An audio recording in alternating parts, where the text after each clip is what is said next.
दोस्तों, आज के समय में सभी लोग किसी न किसी रूप में मांसाहारी भोजन का सेवन जरूर करते हैं।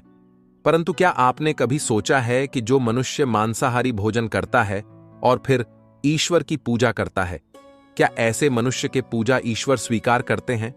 अगर नहीं सोचा तो आज मैं आपको इसी सवाल का जवाब बताने जा रहा हूं, जिसका वर्णन स्कंद पुराण और भगवद गीता जैसे हिंदू धर्म ग्रंथों में विस्तार से किया गया। मांसाहार भोजन सात्विक लोगों के लिए सही है या नहीं?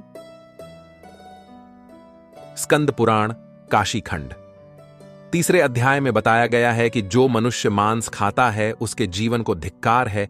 ऐसे मनुष्य को ना तो मृत्यु लोक में सुख मिलता है और ना ही मृत्यु के बाद दूसरे लोक में सुख मिलता है। साथ ही स्कंद पुराण में एक प्रसंग का और वर्णन मिलता है, जिसके अनुसार जब एक बार सभी देवता गण काशी पहुंचे तो उन्होंने देखा कि एक बाघ जैसे हिंसक पशु भी वहां घास खा रहे हैं।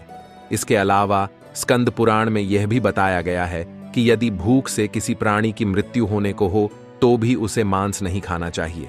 इतना ही नहीं है, स्कंद पुराण के अनुसार भगवान शिव उन लोगों की भक्ति या पूजा कभी स्वीकार नहीं करते जो लोग मांस मदिरा का सेवन करते हैं। स्कंद पुराण के अलावा वराह पुराण में भी इस बात का वर्णन मिलता है, जिसके अनुसार भगवान विष्णु के वराह अवतार पृथ्वी देवी के पूछने पर कहते हैं कि जो मनुष्य मांस का भक्षण करते हैं, मैं ना तो उसकी पूजा स्वीकार करता हूं और ना ही उसको अपना भक्त मानता हूं।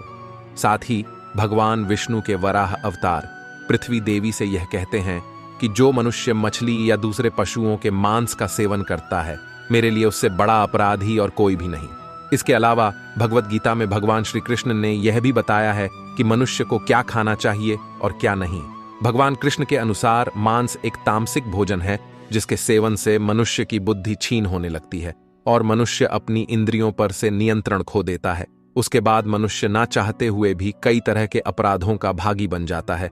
और ऐसा मनुष्य जब मेरी पूजा करता है या मुझे याद करता है तो मैं उसके पास नहीं जाता हूं।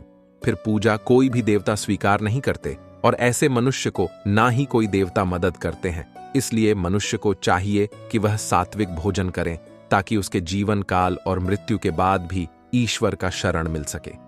आगे भगवान विष्णु कहते हैं कि जो मनुष्य स्वाद के लिए दूसरे पशुओं की हत्या करता है, उसे मृत्यु के बाद पशुओं की उसी योनि में कई जन्मों तक भटकना पड़ता है और वह भी उसी तरह मारा जाता है जिस तरह खाने के लिए उसने पशु को मारा था।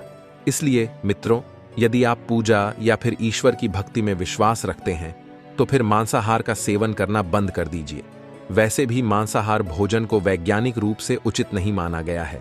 यह मनुष्य को कई तरह के रोगों से भी ग्रसित कर देता है। और जहां तक धार्मिक मान्यताओं की बात है, उम्मीद करता हूं आप लोगों को समझ आ गई ही। और दोस्तों, हमारी वीडियो कैसी लगी?